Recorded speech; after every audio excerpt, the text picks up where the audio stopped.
Welcome to the Commentary Magazine Daily Podcast. Today's Tuesday, June 23rd, 2026. I'm John Podhoretz, the editor of Commentary Magazine. With me, as always, senior editor Seth Mandel. Hi, Seth. Hi, John. Washington Free Beacon editor Eliana Johnson. Hi, Eliana. Hi, John.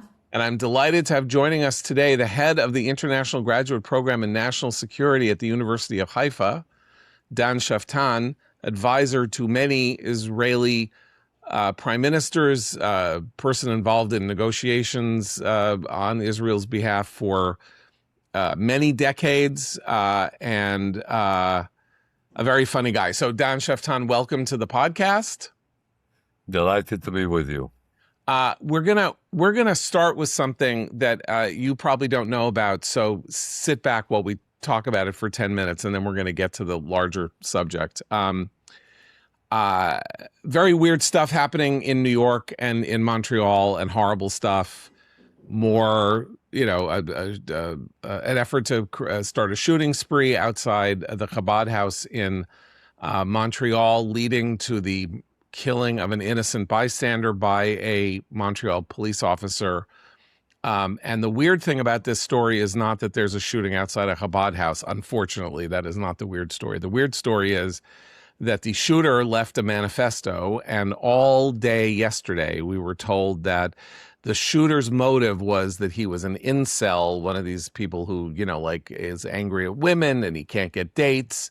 And this is what basically impelled him to go on this spree, except that's not true. The manifesto, which was then released, is full of Jew hatred, anti-Semitism, and the desire to rid the world of Jews. So for some reason, the authorities in Montreal saw fit to say that they did not discern a motive, or that the motive was not Jew killing. And so we're now moving into the phase where this has now come to our continent. We're familiar with France and others having anti-Semitic killing sprees and that sort of thing, and that we're told, well, you can't discern a motive. This is now happening here, just several hundred miles to my north in New York. And then in New York, Eliana, do you want to talk about the coffee shop horror? Absolutely.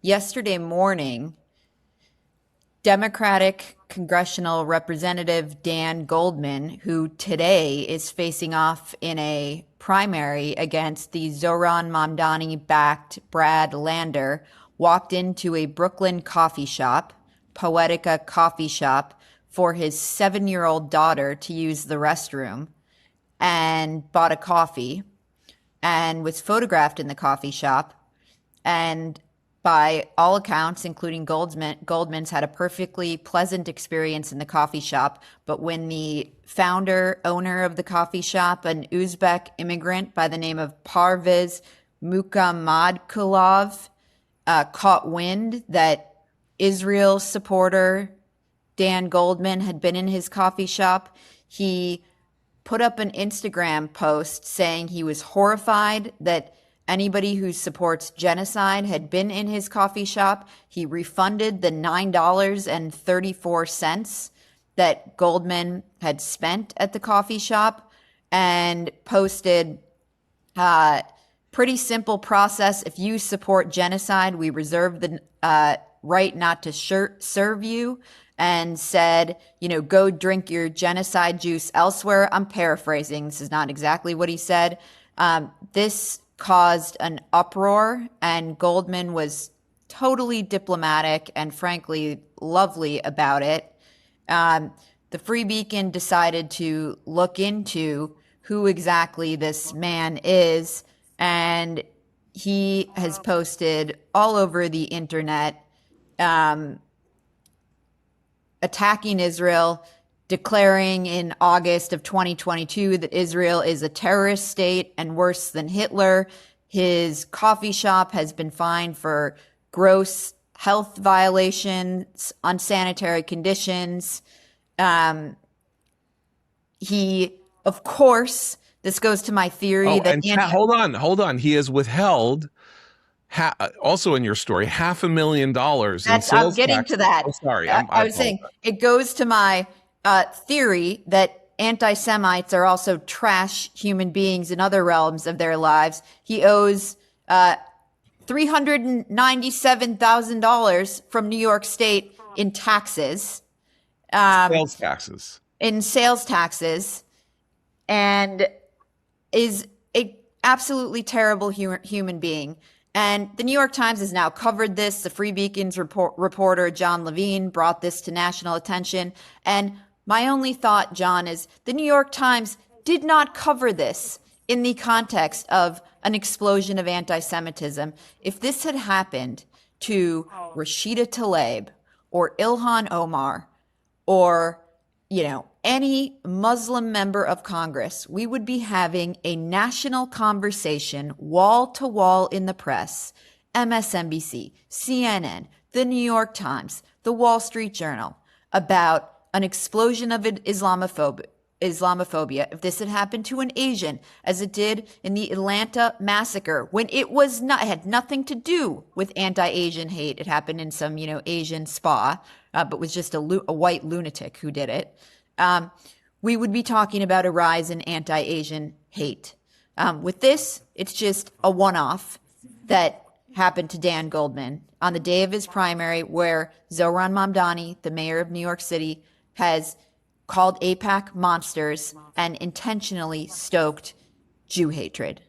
Okay, this is too nothing important. beyond the fact that Dan Goldman is a Jewish supporter of Israel. Right. 2 points. One, Brad Lander, his rival, who is a person I do not like and do not respect, put out a very gracious statement saying he thought that Goldman had behaved graciously and this sort of thing shouldn't happen. You know who has said nothing?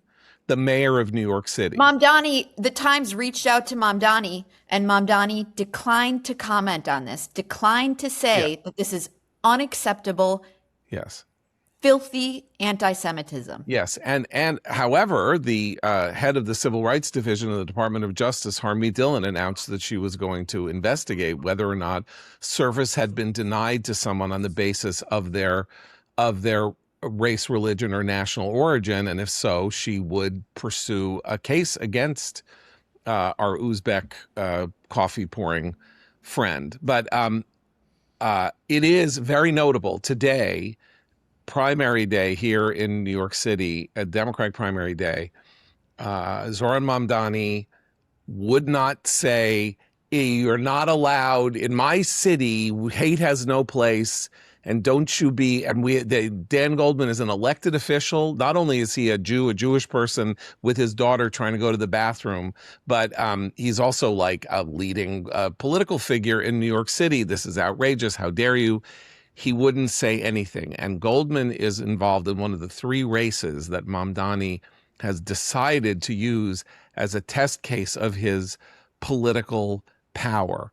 This race between Goldman and Lander in South Brooklyn, Daria Liza Chevalier, and for some reason I have a block on Claire Valdez. Yeah, this is the second day in a row I couldn't remember Claire Valdez's name because I spent so much time learning how to say Daria Liza Chevalier that I couldn't remember Claire Valdez. Well, you mastered that one. Anyway, he has made it a very deliberate choice to say, I am running, these 3 people are running with me, for me, as part of a movement that I am heading. And so it is going to be very interesting to see where we stand at the end of the night tonight or tomorrow morning about where Zohran Mamdani's explicit membership in the Democratic Socialists of America, this anti-Zionist, Jew-hating, radical, semi-communist party, where this is going, because the people that you cited, Ilhan Omar, Rashida Tlaib, the squad, they are, no matter how you want to slice it, they are Democratic. They are sort of members of the Democratic Party, ran as they are not from an insurgent party outside the Democratic Party that is attempting basically to invade and take over the Democratic Party. As Seth said yesterday, what term did you use the political term? Wasn't that you? The extractive. All right, whatever. Okay, whatever. I'm sorry. So that's where we are. And so this is this kind of weird thing where this guy thought basically, obviously, I don't think he wanted to get himself into this kind of trouble. Most small businessmen wouldn't want to get him, even if he wanted to martyr himself. But that he thought that this was a conventional thing to do that would net him all kinds of support rather than becoming a figure of national controversy shows us how far down the road we have gone to the normalization of everyday, ordinary anti-Semitism, where in this country 75 years ago, the idea that a shopkeeper would say, we have the right to refuse service to anyone, that was a key element of the civil rights movement in the United States, that Black people in the South were not allowed to eat at a lunch counter, and the sign would be up in the lunch counter somewhere in the South saying, we reserve the right to refuse service to anyone. People learned that was like an evil thing to say and stopped saying it or trying to make the case or even doing anything about it in their businesses once the civil rights movement took hold in the 1960s. And here we are back again 60 years later with somebody saying, I reserve the right to refuse service to a Jew because he makes me sick. Which is why I like, much as I appreciate Brad Lander making a decent comment about this, I appreciate it to the exact same extent I appreciate an arsonist who picks up a hose. That's a very good analogy. I mean, he is introduced at rallies as the man who will defeat AIPAC-owned Dan Goldman. And he talked to the New York Times about it, and New York Times asked him about the fact that you're joining the anti-AIPAC campaign seems to have a koshering effect. The New York Times obviously didn't use that term, but people will follow your lead because you are Jewish and because you say the word bagel a lot, and therefore think this is really okay, whatever. And he said something like, "Yeah, it kind of makes me queasy to talk about it because of the anti-Semitic tropes, but I have to do it." So he understands that what he's saying is he's part of this narrative that Jewish money is inherently corrupting American politics, that his opponent can't be trusted because he's been corrupted by Jewish money. And the whole campaign has been centered around that idea. Again, whatever you think of AIPAC, it's not an Israeli organization. It is not an Israel lobby. It's it's pro-Israel, but these are American Jews. And I pointed out in a post a few days ago that Claire Valdez actually was in the middle of something that was almost humorous about this, which is that there was a super PAC that was helping her, that announced it was buying ads in support of her opponent, and she went on Twitter and said, must be AIPAC. It's dark money. We won't know who their donors are till after the primary. Must be AIPAC. And other Democrats went on Twitter and defended her. And it turned out to be Randy Weingarten and the teachers' unions who were getting involved, because Jewish money is not the only dark money. They frame this as if the Jews are trying to buy elections by participating in democracy to the same exact extent and in the same way that everybody else is, the teachers unions, anybody else. And so, she and then she defended it, Claire Valdez did, her campaign, by saying, well, we found these other donors who had given to our opponent, who had also given to AIPAC affiliated organizations. Now, what is that a reference to? Who gives to Jewish American organizations? right? Those same people probably gave to the UJA and the Jewish Federation and to this and to that. And, these are what she's describing as Jewish donors, people who gave to AIPAC, who happen to give money to AIPAC, also giving money to a candidate now are disqualified by association. And so the AIPAC thing has blown up into obviously being much more than just AIPAC, but AIPAC being used as a stand-in the way Zionist is being used as, for Jew and stuff like that. And Brad Lander has been at the center of this whole time. And so I appreciate the comment, but I would more appreciate if he could go back in time and be someone different from himself, because he has helped create this mess. And also, I think Mamdani really has to take some responsibility for, he's not going to accept responsibility, but responsibility for this should be foisted upon him. He should be assigned responsibility. He should be assigned responsibility. All people of goodwill for understanding that he is part of something. Forces are being unleashed here that are completely foreign to American politics in my lifetime, in which you oppose Jewish involvement in regular everyday life. That is a real thing, has been a real thing for Jews for 3 millennia. It was not a thing here.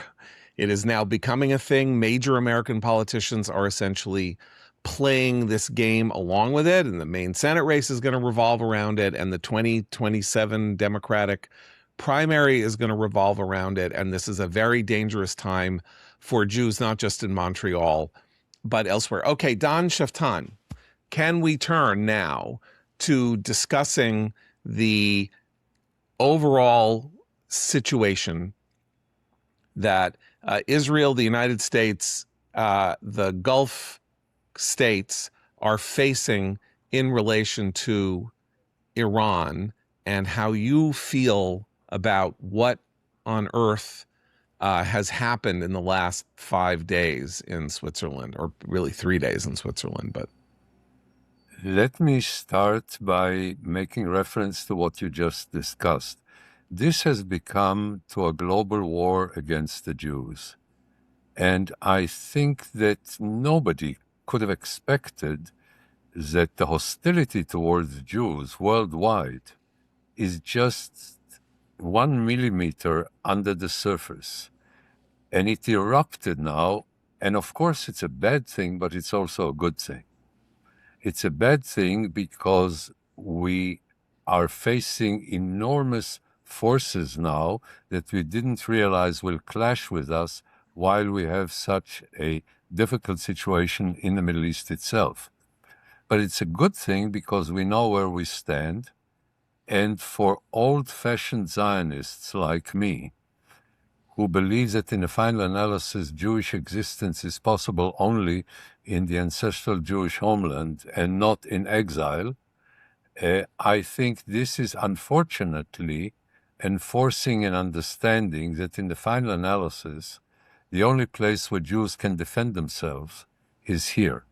And I realize that that's not an easy thing for other people to accept, and it's very difficult for me to accept, but I've seen Jewish life outside of Israel always like something that is temporary. Again, not the life of Jews. I don't think that Jews are, massively as a collective in danger. But Jewish life in Europe is over. Jewish life throughout the world, it's over.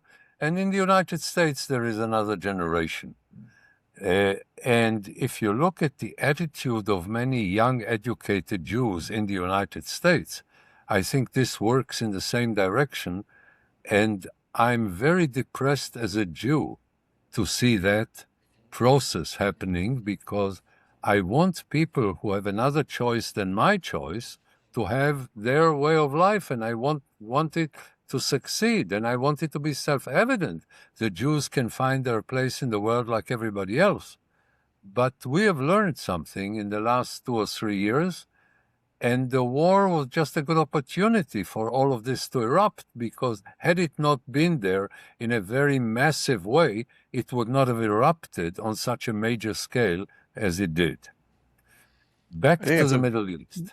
I mean, that's a very important point because one thing that friends of mine was at a party last night, people from parents of the Jewish day school that my son attends, and the general question was, how did this? We're now, not quite 3 years from October 7th. If you had told me on October 8th that the overall posture of and view of Israel in the United States 2 and 3/4 years after October 7th would have turned hostile after a completely unprovoked attack that led to 5,000 casualties in a single morning and afternoon, I would have thought you were crazy. Like that logically that would not be the inference you would make about a country that was net positively But inclined. forget about the country for a moment. There is something much deeper here,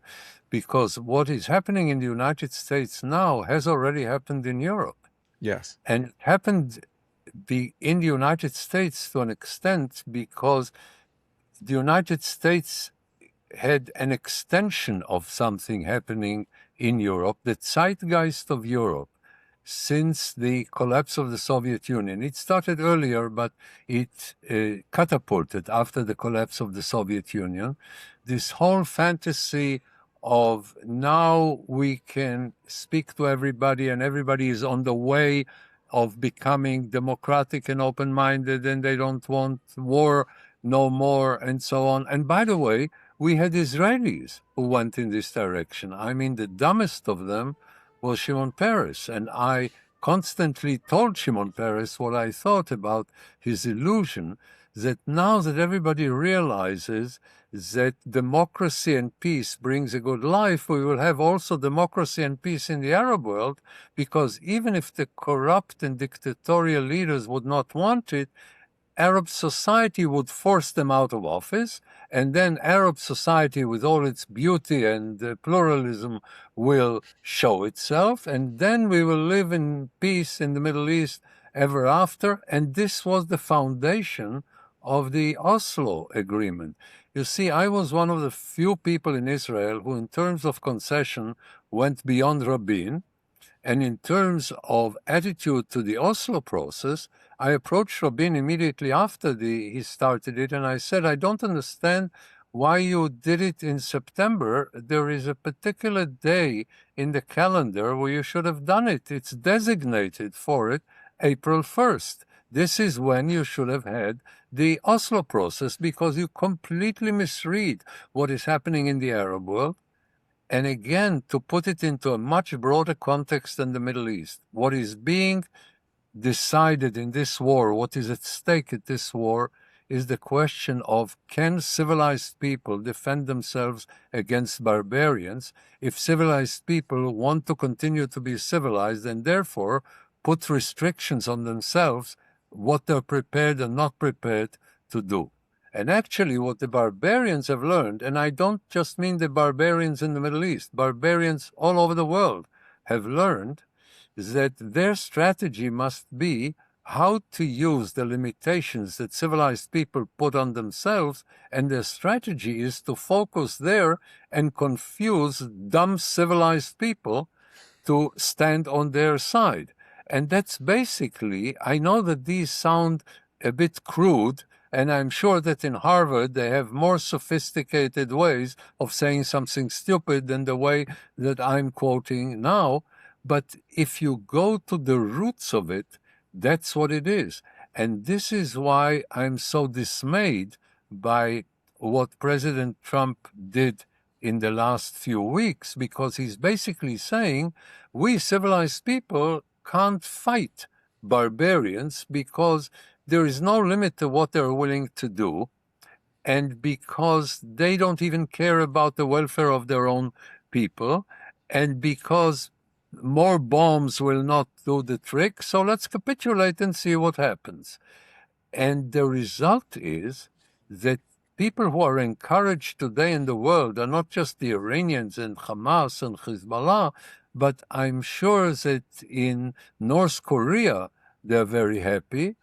And barbarians all over the world are saying, you see, even the United States cannot escalate as much as the Iranians, because this, in the final analysis, is the ultimate test. And I know that it doesn't sound very, lovely, but it's basically the following.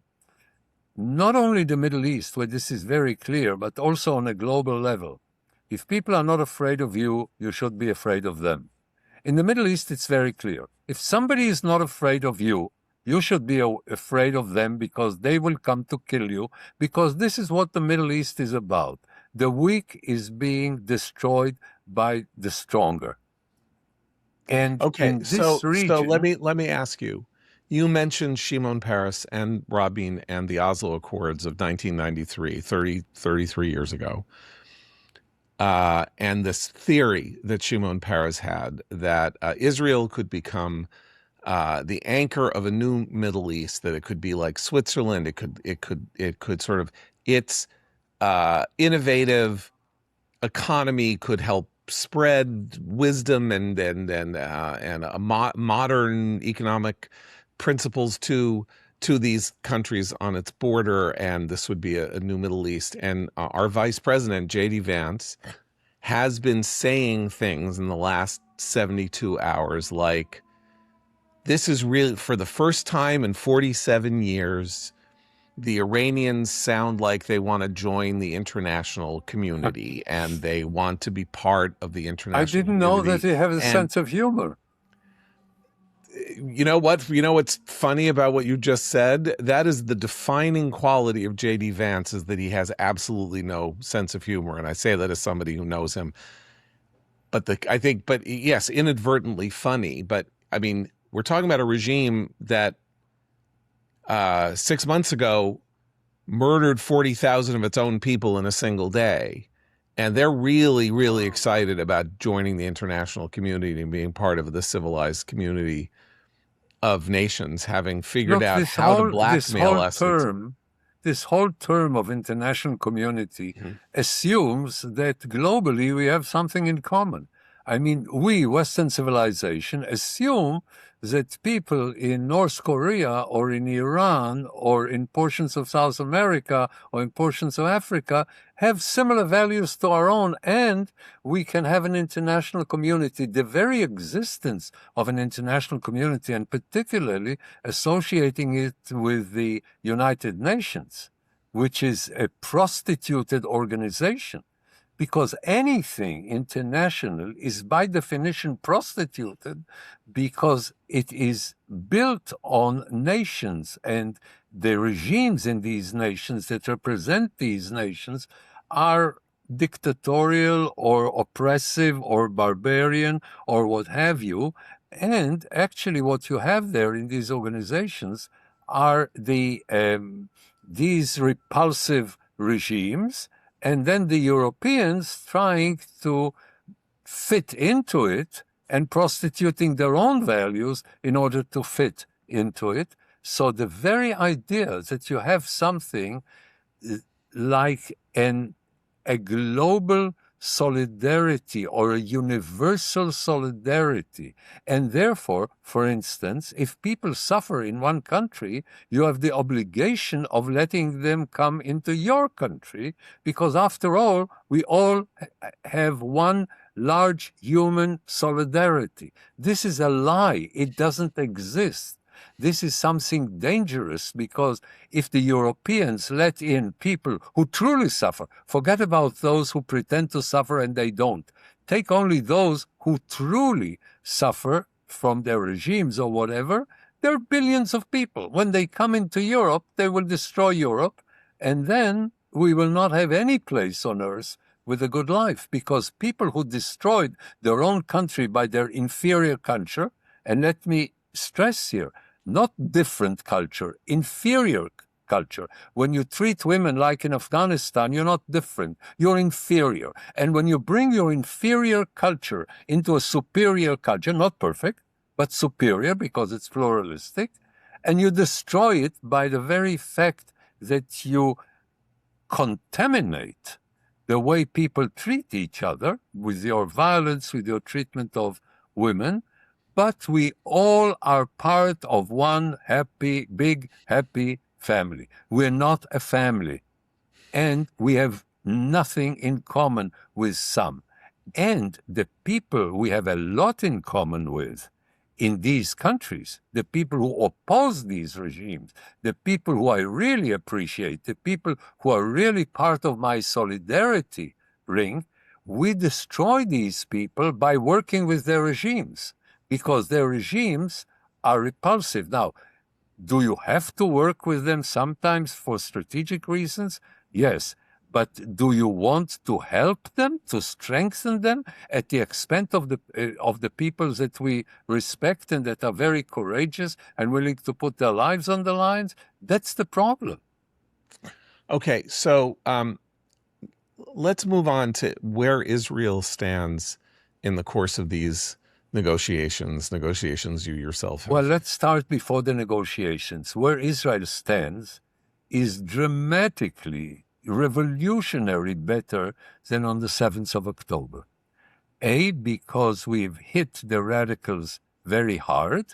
Trump is rebuilding the Iranians now, but we've hit the Muslim Brotherhood, not just the Hamas. The important thing is not the organization, but the society. The society of the Muslim Brotherhood are the repulsive and the barbaric society. By the way, the Muslim Brotherhood threatens not only the Gaza Strip, it threatens Egypt and Jordan, and it threatens Arab countries that are trying to help their own citizens.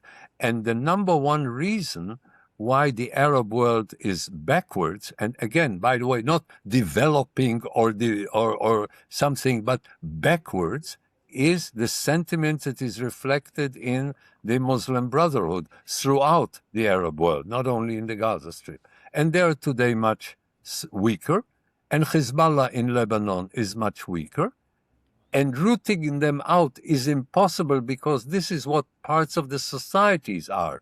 The society in the Gaza Strip and a large part, the Shiite community primarily, in most of the Shiite community in Lebanon. And they are much weaker. And the Syrian Assad regime doesn't exist anymore. And Iran was weakened dramatically until Trump decided to bring them back. And I don't think it will last. We will discuss it in a moment. And Israel emerges as by far not only the most important power in the Middle East, but the only regional power in the Middle East. Egypt. Well, let me ask you about that. Let me ask you about that because the agreement, or Vance says that they are building this mechanism to cope with the condition of Lebanon, and that this mechanism involves Gulf states and the United States and Turkey and Iran, and obviously does not involve Israel. Meanwhile, over the last week has been the revelation of this hidden base in southern Lebanon built in the side of a mountain, which is a sort of omni base, but it's also where drones are being constructed, where missiles are being hidden, has, housing for hundreds of terrorists to go hide. And now that we know that this exists, and there is an electoral campaign going on in Israel that will come to its, the election will happen sometime in October. The electoral season is probably going to continue for months after that. Israel is being kept out of the mechanism to ensure some kind of a pacified Lebanon. But doesn't Israel have to now strike the mountain that it has exposed? Doesn't the logic of October 7th say that now Israel is going to have to defy the United States and hit this site because it's now made it clear that it exists and it cannot be allowed to continue to exist?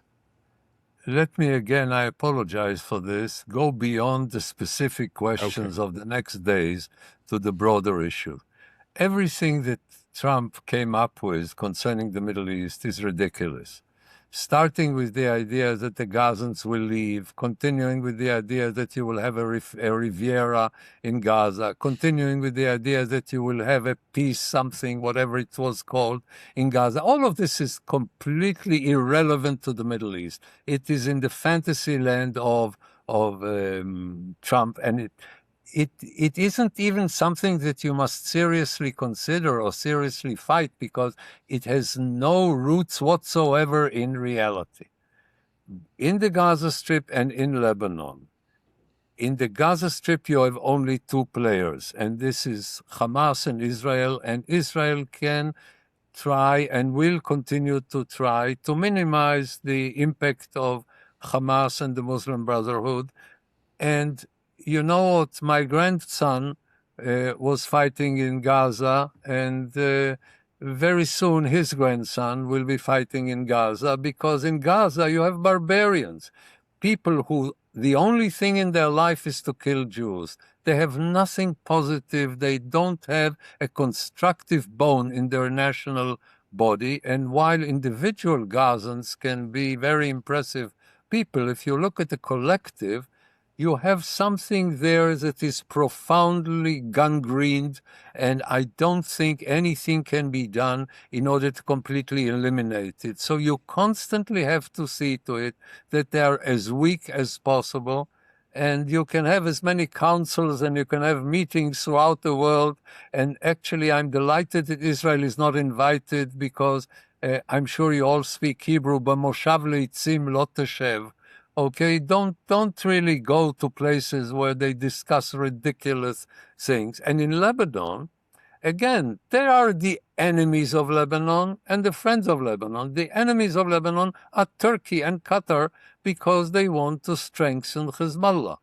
And also when it comes to Arab Gulf countries, Saudi Arabia is now working with the Turks and with the Qataris to some extent, and the only country you can trust in the Gulf are the Emiratis. So if you want to work with American guidance, Israeli military forces, and Emirati money, that's a good combination. And if we can help the Lebanese government, for the first time we have in Lebanon a president, a prime minister, and a minister of foreign affairs who are willing to try to see if Lebanon can regain its independence. And since 1969, Lebanon is trying to regain its independence. And unfortunately, when Trump recognizes the Iranian control in Lebanon, it undermines the Lebanese government and it undermines the Lebanese people. Because for the first time, the United States is saying the United States will enforce on Israel the Iranian will in Lebanon when Israel is fighting Hezbollah. The only thing that you can do there is to hit them. There is no other mechanism that you can do in Lebanon. The only thing the Lebanese government wants is whatever is bad for Hezbollah. So Trump is at the moment working on the wrong side, but for the wrong side. But I'm sure he will come back, because from an American point of view, you don't have a choice. So should Israel destroy these strongholds? Yes. Once you destroy them, they will build new strongholds, and you need to constantly destroy them and undermine them. And anybody who looks for solutions, and by the way, this is true about the Middle East in general, anybody who looks for solutions should take up crossword puzzles, because the only thing that has solutions are crossword puzzles. And even if you only utter the word solution, this is that you testify your stupidity. In the Middle East, you don't have solutions. You can think in terms of responses, effective responses, that will combine damage control with the use of opportunities. This is the best you can do, and it's very good. Look, we have succeeded dramatically with Egypt. It took us 25 years since Nasser came to power and until Egypt accepted the Israeli dictate of signing a separate accord The term peace is not important. The term separate is important. So it takes sometimes decades. It doesn't bring eternal peace. It is not a solution. But Israel is becoming stronger and stronger every decade since its inception. And as long as we become dramatically stronger than our enemies, then we are moving in a positive direction. So does that mean to you that the war that started on February 28th, not that it's starting, let's say, with the 12-day war that led to the bombing of the nuclear sites last year, but then this war, Israel tactically and strategically is now facing a much weaker Iran, while it has demonstrated its own capacities that we didn't really know that Israel had, this kind of long range fighter capacity. Does this suggest to you that absent further American involvement or participation in military action, that Israel will have a free hand, or at least an understanding that it can go and mow the lawn in Iran if Iran starts rebuilding its ballistic missile program? Israel never had a free hand since its inception. Right. What the Arabs have always tried to do, all the enemies of Israel, said the following: only the United States can impose on Israel the will of the Arab radicals. So what do we need to do in order that the stupid Americans will impose on Israel the will of the radicals who are also the enemies of the United States? They did it in 1956 when Eisenhower was stupid enough to really revive Nasser and make him a great hero and cause major problems for the United States for decades to come. And then Kennedy, who basically wanted to help Nasser because he believed he had a difficult childhood and he needs to help him. And his policy was wrong all along. And if I jump fast forward, Jimmy Carter, perhaps the dumbest president the United States had, not in terms of intelligence, but in terms of completely misunderstanding the Middle East and doing all the negative things. And finally, Sadat forced Carter to do the opposite of what Jimmy Carter wanted, and help in establishing the separate, not peace. Peace is not the important term. Separate peace between Israel and Egypt, namely, whatever happens in the Middle East, Egypt does not respond. And if Egypt does not respond, it cannot bring behind it the whole Arab world. And therefore, Israel has a relatively free hand because there is no Arab world, because only Egypt can lead the Arab world. And then Obama, all these presidents worked against the best interest of the United States because Americans don't understand radicalism. They think that radicals are reasonable people like us, and if you give them whatever they deserve without making war, they will not make war. And then Israel never, ever, ever, ever, ever had a free hand. But sometimes we were given a free hand, like the yellow light that Johnson gave us in 1967. Sometimes we work against the will of friendly American presidents, as we did when we destroyed the Iraqi nuclear capability. Had we listened to Ronald Reagan, Saddam Hussein would have had nuclear weapons. Okay? So Israel constantly is under American pressure that objectively supports Arab radicals, be it Arafat, be it Nasser, and now the Iranian regime. I think importantly, to follow what we're talking about, the separate piece that you're talking about was that the general understanding from the United States, from the Rogers peace plan, which was during the Nixon administration onward, is the only way you have a solution to the problem of the Middle East's again, political. You used the S word, solution. Right. Never. This is one word that is so obscene that I'm not willing to listen to it without commenting. Okay, fair enough. Okay, but that uh, any uh, any resolution would have to be comprehensive. You needed to deal No, with the you must be Palestinians, the neighbors. stupid. Right. Yes. But you're saying stupid, but it was the complete conventional wisdom of the foreign policy world in the United States. And Conventional then wisdom is Sadat, usually stupid. right, of course. So Sadat said, I'm going to do this apart from we're not talking about the Palestinians. This is just us, Israel, and Of the United course. States. Okay. Of course. Right now, 50, I don't know, what is it? 55, 56 years later, J.D. Vance, our vice president of the most unilateralist administration that we've ever had, is in Switzerland negotiating multilateral contraptions, mechanisms to impose peace or to help create the conditions in which Lebanon will not be a battlefield And between then you Israel. say it doesn't have a sense of humor? You have the sense of humor to understand what kind of black humor, inadvertent comedy is being practiced here. We have no interest in the United States in Look, allying I don't these know if parties. it's the Yeah. air or the water, but Americans don't understand the Middle East, okay? Well, They're we don't live in very the Middle pure. East. We don't Huh? live in the Middle East. Why should You we don't have understand? to.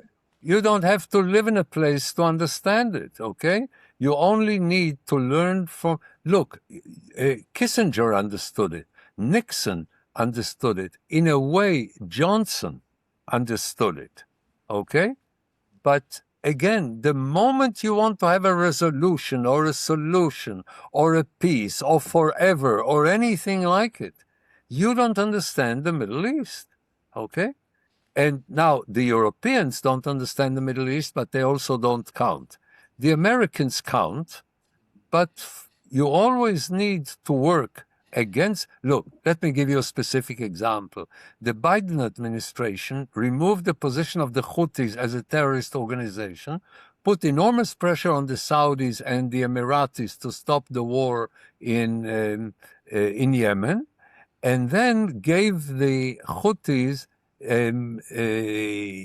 support, humanitarian support. Okay?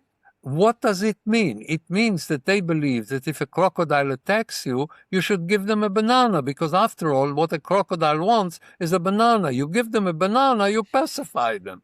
These people live in La La Land. They have no clue about what's going on here in the region. And Okay, but therefore, and Seth and Eliana, maybe you can jump. Therefore, like 2 weeks ago, it appeared that Trump had some of this wisdom that you are proffering to our listeners here, and then flipped. He just turned into another person out of nowhere. I wouldn't use the term wisdom when it comes to Trump. I would use the term good instincts. And on Seichel? I don't know. Well, we would sometimes on call some Seichel. issues, he had good instincts. Mhm. Remember, he brought us, and you cannot take it away with them, the Abraham Accords that were extremely helpful in the region. Okay? He participated with Israel in a war against Iran. He made it much easier for Israel to achieve its objectives in Lebanon and the initial objectives in Iran. In his case, I've already said it in another podcast, it is like somebody sitting with a bucket and milking for a long time, and when the bucket is full, it kicks the buckets into the other product of the cow because he cannot help himself but do it. I don't think you could have expected a coherent strategy from a person who cannot make a coherent sentence. But when he has good instincts, we should use it. And when he has bad instincts, we should survive it in spite of the fact that he doesn't know what he's doing. Because Can I ask a question about the since you mentioned the Abraham Accords? I've been nervous about watching the latest version of Trump and all he's giving away to the Iranians, because there's part of the deal that essentially has this fund that has the US and maybe the Arab states helping to rebuild things in Iran that were broken by the war. And I'm wondering if this kind of thing imperils the progress made by the Abraham Accords, because at the outset of this war, Israel was fighting alongside the US and the Arab states in a key way. I mean, even if it was defensively, they would deploy missile defense in the UAE. They would, so they were integrated. The Arab states were integrated into a war with Israel. And it seemed like they all had the same amount of skin in the game. But now I'm wondering if there's going to be a buyer's remorse on the Arab states who say, even when we think we have the American superpower behind us, we get left hung out to dry. And therefore, we're not actually going to take more chances. We're not going to stick our necks out even more to make nice with the Israelis, publicly at least, because in the end, every American president seems to come back to, well, Iran can't be defeated. And so therefore, we should not count on anybody who says they can defeat Iran. We should count on Iran continuing to exert power over the region and plan accordingly. This is the dilemma that Arab states in the Gulf have. We have the UAE that is by far the more determined to pursue a policy that is helpful and correct, but also people in the UAE cannot stand alone. And we have the Saudis who could go this or that way, but are going in the wrong way, trying to cooperate with Turkey and with Pakistan. And I think that this is a wrong way for Saudi Arabia. But you can't blame these people, because what they have learned is that every American president, even if he doesn't start by doing the wrong thing, will eventually come to do the wrong thing.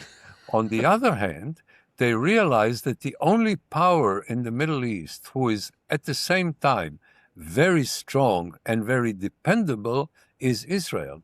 And in the final analysis, the only power that both the United States and the Arab world can count on is Israel. Look again at the broader picture. If the United States wants to pivot to Asia, and it should pivot to Asia, the aircraft carriers shouldn't be in the Persian Gulf, they should be in the China Sea. Who do you leave the Middle East with? You can't leave the Middle East alone, because the Middle East has this tendency to make house calls to you if you leave them alone, because everything bad comes from this region, or a lot of things. You may not be interested in the Middle East, but the Middle East is interested in you. Is interested in you. They will come to make house calls. So who can you leave the Middle East with? From an American point of view, say the American public opinion likes us much less than it did in the past. If they're not stupid, and very often they are, but if they're not stupid, they must appreciate us much more than before, because we are the only real power in the region. I mean, Egypt is not a Middle Eastern power. It is on the verge of hunger. Turkey plays in a different arena. Saudi Arabia is a financial power, but they invest hundreds of billions of dollars in their army, which cannot do anything and isn't doing anything, is as if it is not existent. It is only a financial power in a very narrow sense of the term, the only power in the Middle East that is military, economic, technological, and recently even political, because we can maneuver between different parts of the Middle East, is Israel. So what will you do? You will disregard Israel? You will weaken Israel? You will stop supplying arms to Israel? Or let me ask you something that I asked in the Pentagon a few years ago. Somebody asked me, because, I have this advantage that I'm an unimportant person. I'm not an ambassador. I'm not a foreign minister. I'm just, and they very bluntly said, "Oh, and what are you going to do if we'll stop supplying you with aircraft?" I said, oh, I know that when Israel is faced with existential threats and it has no conventional answer, it will immediately roll over and play dead. I mean, after all, this is what we've always done when we were threatened. And he then asked me, are you threatening me? And I said, moi? Of course not. But think about it for a moment. And I know that even Americans sometimes have to think. I know that it's rarely, but they sometimes have to think. Do you really want to push Israel into a corner because you don't like it and coffee houses will not serve pro-Israeli politicians or something? Do you really want to go in this direction? And in the region, those countries who say terrible things about us 5 times a day know that they don't exist without Israel, some of them. Jordan exists exclusively because Israel is strong. If you wouldn't have a strong Israel next to Jordan, Jordan would not exist as an independent state. Egypt would exist, but Egypt, if Israel would have not defeated the Muslim Brothers in the Gaza Strip, and people could say, look, the Muslim Brothers will bring us salvation. The next thing is the Muslim Brothers take over Egypt. When the United States was stupid enough to support democratic elections in Egypt, the Egyptians democratically wanted the Muslim Brothers. And it took a military coup d'etat to save the United States from the consequences of its own stupidity. Okay, under the Obama administration. So countries in the Middle East appreciate the states of Israel. And when it comes to blaming Israel and bad-mouthing Israel, how can they be less anti-Israel than Macron? How can they be less anti-Israel than Mamdani? Or, I don't know, Saunders, okay? Or a Jewish member of Senate. So what you have in the Middle East looks as if everybody is against Israel, but even if everybody hates Israel, everybody needs Israel. Okay, you know what? Moderate, That is a great place to end, and I'm really thrilled to have this rather unexpectedly positive rendering of the historical I'm trend very line here. positive. Let So me I say see. something very shortly that I said very often, but it's so wise that I want to say it again. Okay? Yes. And modest. The difference is between a smart optimist and a dumb optimist. A dumb optimist says things will be better. And a smart optimist says things will get worse, but we will get stronger faster than things get worse. So the difference between the good guys and the bad guys is constantly growing. And that's the only realistic optimism that you can have. Dan Schueftan, thank you so much for joining us today. This has been a thrilling and unexpected conversation. And for Eliana and Seth, I'm John Podhoretz. Keep the candle burning.